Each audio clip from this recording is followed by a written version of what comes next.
The bells were already ringing when the truth was buried. The groom was a king, the bride a royal jewel promised since birth. The chapel shimmered with gold. Nobles wept. Banners flew. The kingdoms celebrated.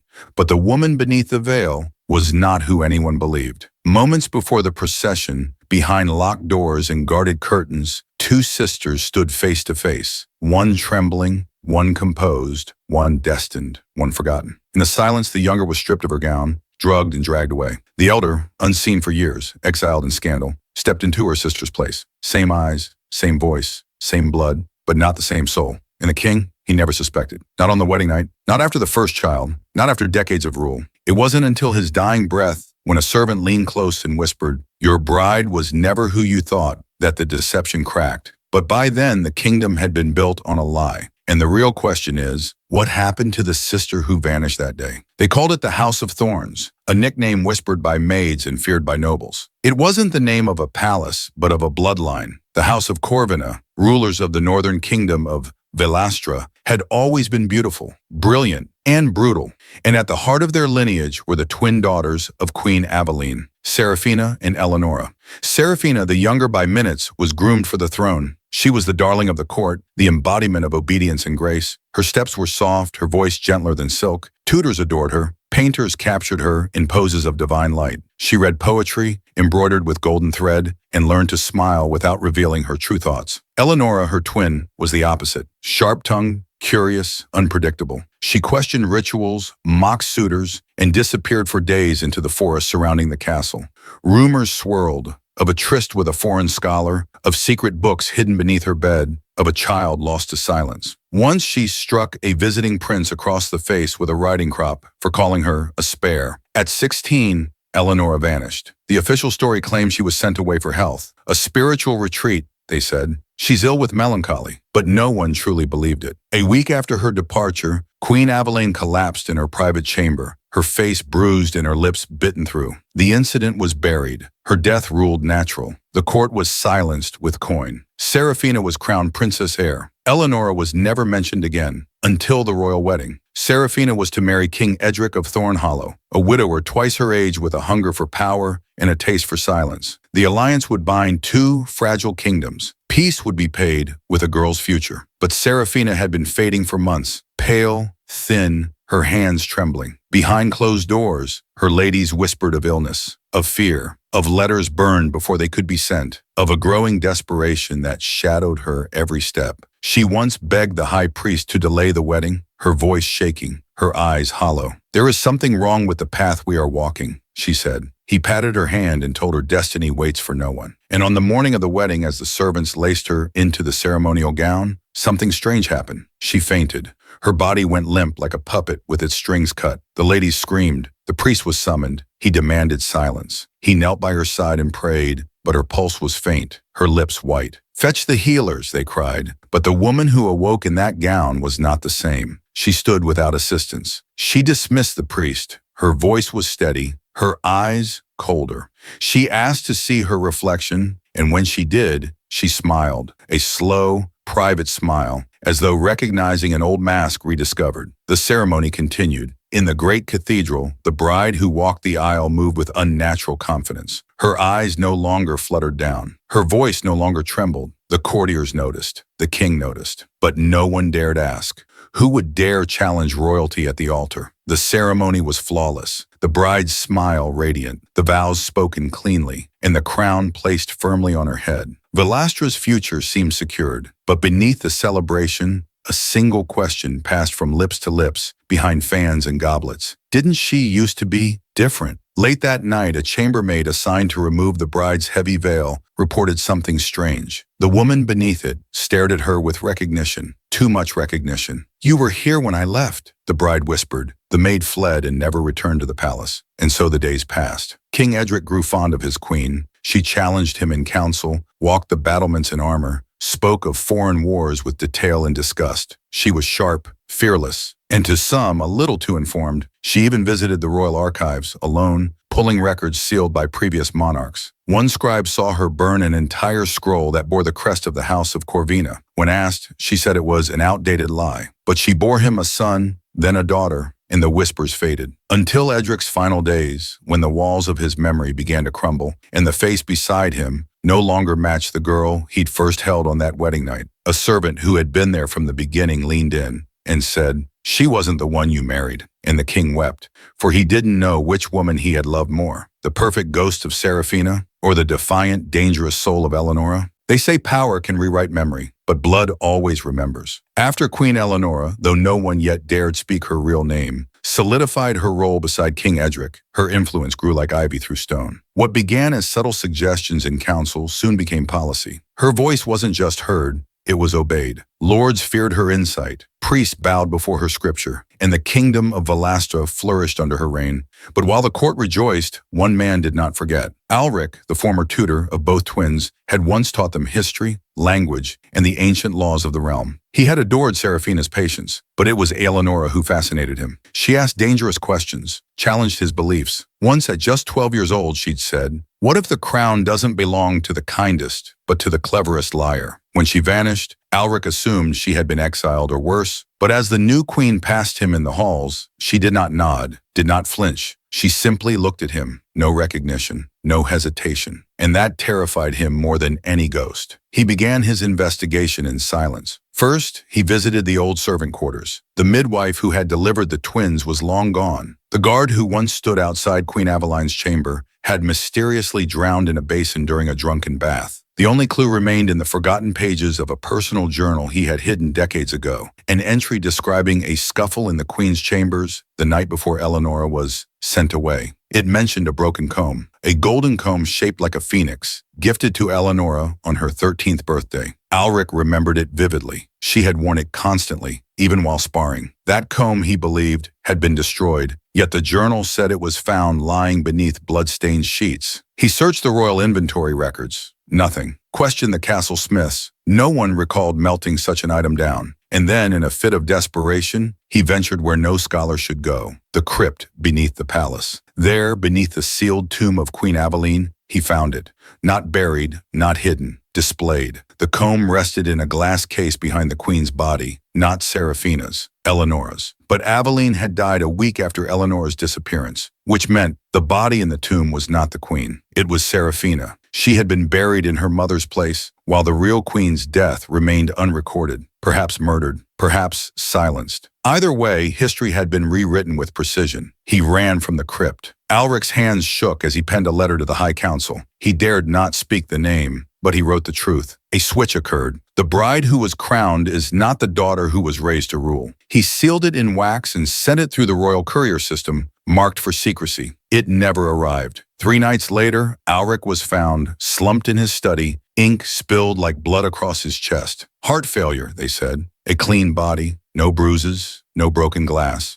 But the window had been left open, unusual for a man who despised cold air. The queen did not attend his funeral. She didn't mention his name again. But another noticed, a servant girl, Mira, who had once fetched water for both sisters as children. She remembered their games, the secret knocks on doors, the language they used when they wanted to hide from nannies and nobles. And when she brought the queen her tea one morning and knocked 3 times, pause, twice more, the queen looked up sharply. That was their code, their childhood's signal. Her face went blank, her fingers froze. Then slowly the queen smiled. "A clever game," she said softly. From that day on, Mira disappeared from the servant list. Her bed was remade, her belongings removed. No one spoke of her again. But the queen began visiting the chapel more often. She would kneel before the altar for hours, unmoving, eyes open, unblinking. And when she rose, she would sometimes whisper names no one recognized. Names like Mira, Aveline, and the Forest Gate. One guard overheard her say, "She still watches me in the mirror." And another, bolder than most, once dared to ask, "Who, Your Majesty?" She looked at him with eyes like knives. "My sister." And then, without breaking gaze, she said, "She asked me to do it. She was too weak." The guard never repeated the exchange, but he requested reassignment to the outer wall within the week. No one refused it, and no one spoke of it again. The queen's mind became a kingdom of locked doors. She ruled with clarity by day, but at night her shadows crept further. Servants whispered that her candle burned long past midnight. Some claimed to hear voices behind the chamber walls, arguments with no one. The royal physician, once summoned discreetly, reported signs of exhaustion, but when he suggested rest, she merely said,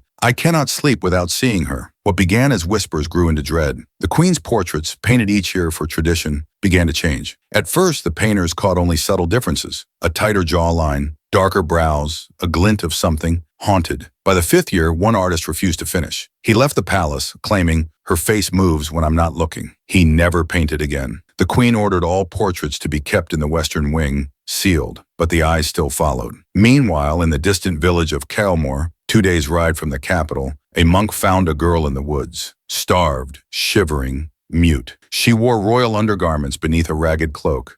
Her wrists bore faint scars, circular, as though from years of restraint. She said nothing, but when the monk offered her bread, she kissed his hand. She was brought to the monastery, nursed back to health. She never spoke her name, but she would sit by the window for hours, watching birds take flight. When asked where she came from, she only whispered, "I was buried awake." The monks believed she had been entombed prematurely, some sort of sickness perhaps, a coma mistaken for death. But when a passing noble stopped at the monastery and saw her face, he paled. He swore she resembled the queen. Not now, but before. He wrote to the palace. The letter never reached the king. Instead, the monastery was visited by riders dressed in royal black. They bore no crest. Their voices were curt. They asked to see the girl. When the monks refused, the chapel was burned the next night. No bodies were found, only ash, and a single golden ring with the crest of House Corvina. Back at the castle, Queen Eleanora grew more restless. She had mirrors removed from her chambers. "They lie," she told the attendants. "They show what shouldn't be seen." When one servant left a hand mirror on a dressing table by mistake, she shattered it against the floor and demanded the girl be sent to the kitchens. Permanently, the girl vanished. The king, now weakened by illness, began to question things. He asked why certain names were no longer in court, why none of the tapestries featured the queen's sister, why his first letters to Seraphina, kept sealed in his private drawer, had been replaced with blank pages. He confronted the queen one night. She stood in the garden, barefoot in the frost, staring at the moon. "Was it you all along?" he asked. She turned to him, slowly, with a look not of guilt, but pity. "You needed a queen. She couldn't do it. I could." "And her fate?" he whispered. Eleanora's eyes flickered. "She's quieter now." The king didn't ask again. He died within the season. At the funeral, the queen did not cry. Instead, she sang a single hymn, one no one had heard before. An old lullaby, they said, one from the forested edge of Valastra, where children once played,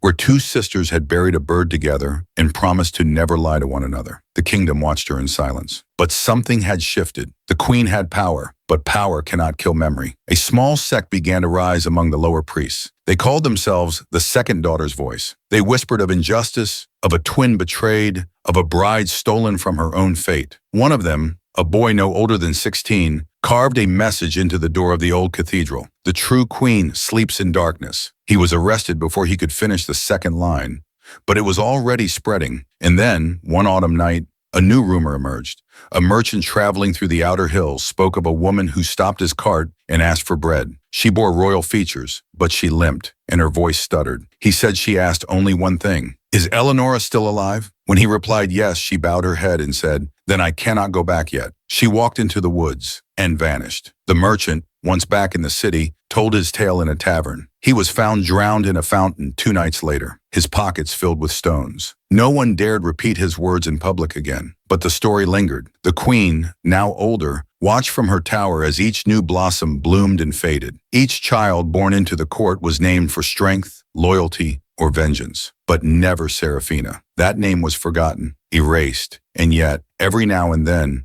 a child in the village would speak to an invisible sister while playing. They would talk to the air, hold hands with nothing. When asked, they'd simply reply, "She says she's waiting to come home." But memory is a stubborn weed in the garden of power. As the years turned, ministers began dying in strange patterns. Those who had known Queen Aveline, those who had supported Seraphina's rise. One drowned in his library, another fell from the palace stairs. His last words a scream that echoed, "She lied," before the fall. The queen established a council of new blood, young, loyal, untested. She called them the Circle of Flame. They reported only to her. They wore no family colors. Their loyalty was not inherited, but trained. And outside the palace, fear ruled. Peasants stopped naming their daughters Eleonora. Those who bore the name Serafina were quietly warned by village elders to stay hidden during royal visits. One midwife who delivered a girl by that name swore the child never cried once and stared at her with eyes that remembered too much. She left Velastra the next day and was never seen again. In the palace, the nursery remained closed after the queen's own children were grown. Yet once a year, on the anniversary of the royal wedding, Eleonora would walk alone to the northern tower. She carried no torch. No guard followed. She would stand before a sealed iron door and whisper, "I did it for us." Then she'd place a single lily at the foot of the door and walk away. No one dared ask what lay behind it, but the door was older than the palace, older than the throne, and it was said only one other person had ever held the key. A girl who once dreamed of flying. A girl who, long ago, was promised a crown, but chose silence instead of screams. Serafina. By the time her own children reached adulthood, Queen Eleonora had become more myth than monarch. Her son, Prince Galen, carried the fire of his mother, but not her silence. He spoke openly in court, laughed too loudly at banquets, and often asked questions about the old days, about his aunt, whom no portrait showed. "Why is there no record of her?" he once asked a court historian. The man went pale and responded, "Because she chose to disappear." But Galen had inherited more than Eleanor's wit. He had her defiance. And in his 22nd year, he ordered the Western Wing unsealed. The portraits were dust-covered, cracked, but they told a story no book dared print. In one, Serafina and Eleonora stood side by side, 12 years old. Serafina smiled nervously. Eleonora looked like she was already planning an escape. In another, Serafina stood alone in a field of lilies, the same flower Eleonora placed by the iron door every year. And in the last, unfinished and hidden behind a canvas drape, was a wedding portrait. Two sisters, one veiled, one in shadow. The painter had captured a moment not of joy, but of struggle. Galen summoned the royal archivist. "Why were these hidden?" The man shook his head.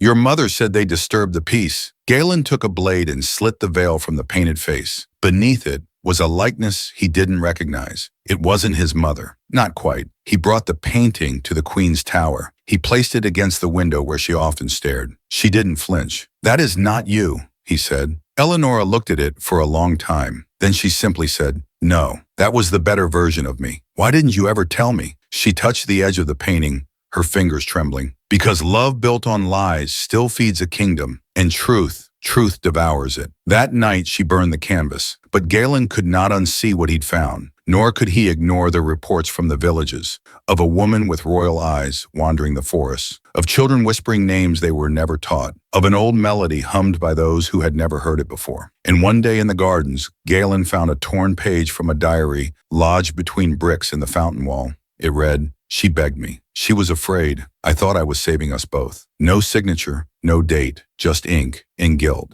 The court reacted with unease. Rumors swirled once more through velvet-draped halls. Nobles whispered in wine-soaked corners. Some claimed Galen was trying to undo his mother's legacy. Others feared he was possessed by the ghost of the aunt no one dared name. One old advisor, dismissed in Queen Eveline's final year, was summoned to counsel the prince. When shown the painting's ashes, he merely said, "You cannot bury a wound by burning the scar." Eleonora became colder. She stopped attending court. Her public appearances grew rare, and when she did appear, she wore black, not for mourning, but for erasure. Galen, meanwhile, took to the archives. He revived outlawed texts, commissioned new portraits based on the ones destroyed. And in a move that shocked the kingdom, he ordered a new festival, a day of twin candles. A remembrance, he said, for those born together but parted by fate. When asked directly during a gathering if his aunt still lived, he replied, "If truth has breath, then so does she." The queen refused to attend the ceremony. Instead, she stood again at the northern tower,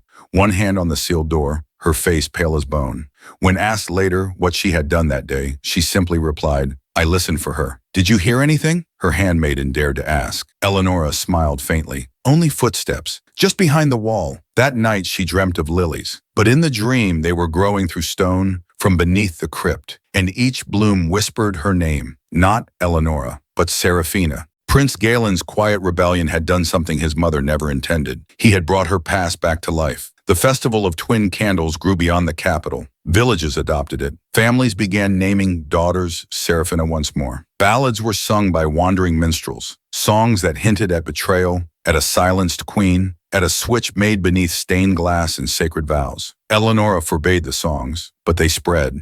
She summoned the bard who first sang one such verse in the market square. Instead of punishment, she asked him, "Where did you learn it?" He answered, "From a girl who did not speak, only hummed, and we remembered." Eleonora dismissed him, but that night she ordered the castle library sealed. She spent 3 nights burning selected volumes, histories, letters, records. The next day, smoke still clung to her hair like guilt. Then came the letter, delivered not by rider, but by crow. It bore no name, only a seal, the Corvina Phoenix split in half. Inside, a single line written in Serafina's old hand. "I remember the gown, I remember the pain, and I remember your face." Eleonora trembled for the first time in years. She returned to the iron door in the northern tower, placed her hand upon it. This time it was warm. The following week, a group of children playing near the forest uncovered something strange. A shallow grave wrapped in silk. Inside it, a dress, royal, preserved, torn at the bodice, and beneath it, a shattered mirror and a comb made of gold. The same comb Eleonora was said to have worn as a child, except this one bore blood in the teeth. The villagers brought it to the temple. The priests refused to touch it. They said it had been cursed with memory. Prince Galen ordered the relics sealed in the royal vault. But the queen visited them in secret, stood before the glass case for over an hour. And finally, she said aloud, "It was never meant to last this long."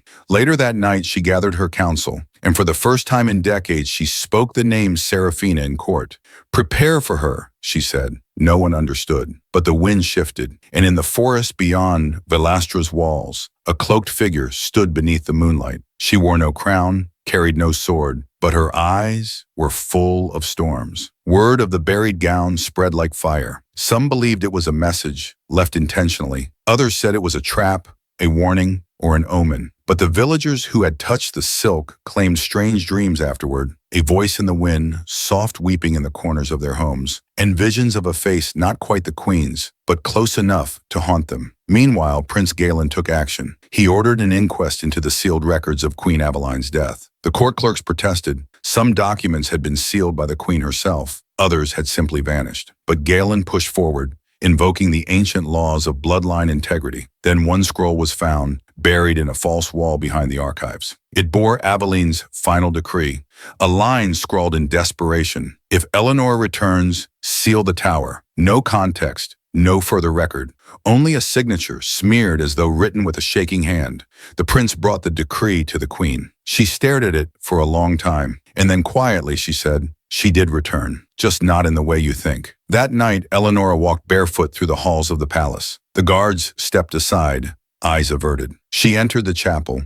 The windows were dark, the pews empty, and there, in the silence, she knelt. "She was better than me," she whispered to the altar, "but they wouldn't let her be. I didn't steal her life. I carried it." A wind passed through the room. A single candle flickered and died. The next morning, a second letter arrived. This one handwritten, signed clearly. Serafina. It read, "You did not carry my life. You buried it. Now I will walk beside you, not in shadow, but in silence." Eleonora did not respond, but she dismissed half her guard, ordered all mirrors removed once more, and had her crown placed in the vault beside the blood-stained comb. When Galen asked why, she replied, "Because I'm no longer queen. I'm just what's left of a choice." She never sat the throne again, but she waited. And outside the city, in the shadowed woods, someone else walked closer with every breath. The final year of Queen Eleanor's life passed with no proclamations, no ceremonies, no goodbyes. She remained in her tower, never descending, never seen at council. Prince Galen ruled in all but name. When he spoke of his mother, he called her the keeper, never queen. And then one morning, she was simply gone. No announcement, no procession, just an empty chamber, an untouched bed, and a single lily placed on the windowsill, petals already wilting. The people whispered of escape, of transformation, of a reckoning long delayed. That same week, a rider came to the palace gates. She wore no armor, only gray robes lined in forest silk. Her hands were calloused, her hair streaked with age, but her eyes, those eyes matched the lost paintings. Prince Galen met her privately. No record of their conversation was ever kept. No servants present, no guards, just the prince and the woman with the ghost face. Afterward, Galen emerged pale and quiet, and the visitor disappeared into the forest once more. He gave no orders to pursue her, but he did one thing. He placed a plaque beneath the iron door in the northern tower. It read, "Here rests the truth. May it never be sealed again." In the years that followed, Velastra changed. The festival of twin candles became a holy day. The names Serafina and Eleonora were both restored to noble houses. History books were rewritten. Songs no longer hid behind metaphor. Children learned of the sisters not as enemies, but as echoes. Two paths diverged by fear. But still, the legend did not fade. In small towns, it is said the veiled bride still appears at certain weddings, just for a moment, watching, as if making sure the choice is truly free. And deep in the woods, hunters speak of a woman with silver eyes and silent steps who leaves lilies on paths before great storms. They call her the other queen, not because she rules, but because she returned, not to reclaim a crown, but to ensure no sister is ever buried in silence again. But ask yourself, what would you have done if you were the stronger one, the clever one? Would you have watched your sister be devoured by a world that never wanted her to speak? Or would you have stepped forward, veiled your guilt, and rewritten fate with your own hands? Eleonora made a choice. Serafina lived with it, and the kingdom thrived on their silence. But the silence is broken now, and some stories don't end, they wait, because every crown forged in deception leaves a residue of memory, of pain, of unresolved names. Years after her disappearance, the Tower of the Twin Flame, once sealed, became a place of pilgrimage. People would leave 2 candles and 1 lily on the steps. No priest organized it, no law decreed it. It simply happened. A memory ritual, one for the voice that ruled and one for the voice that was taken. Mothers began teaching their daughters the story, not as a fairy tale but as a warning. Speak, even when they beg you to stay silent. Fight, even when it costs you your place. Some say Queen Eleanor lies buried beneath the tower, beneath the iron door she once feared, wrapped in the same gown her sister was meant to wear. Others say she walked into the sea at dawn, vanishing beneath the mist where no voice could follow. But Serafina, her name lives in ink and rebellion, in children who question their fate, in monarchs who choose transparency over tradition, in girls who place lilies on their own windowsill and whisper, "I will never be silent." And so the story folds in on itself. One sister took a crown she was never given. The other took back a name that was nearly lost. But between them lies a mirror, shattered long ago. And if you stare into it long enough, you might not see either sister. You might see yourself and realize this was never just their story. It's ours.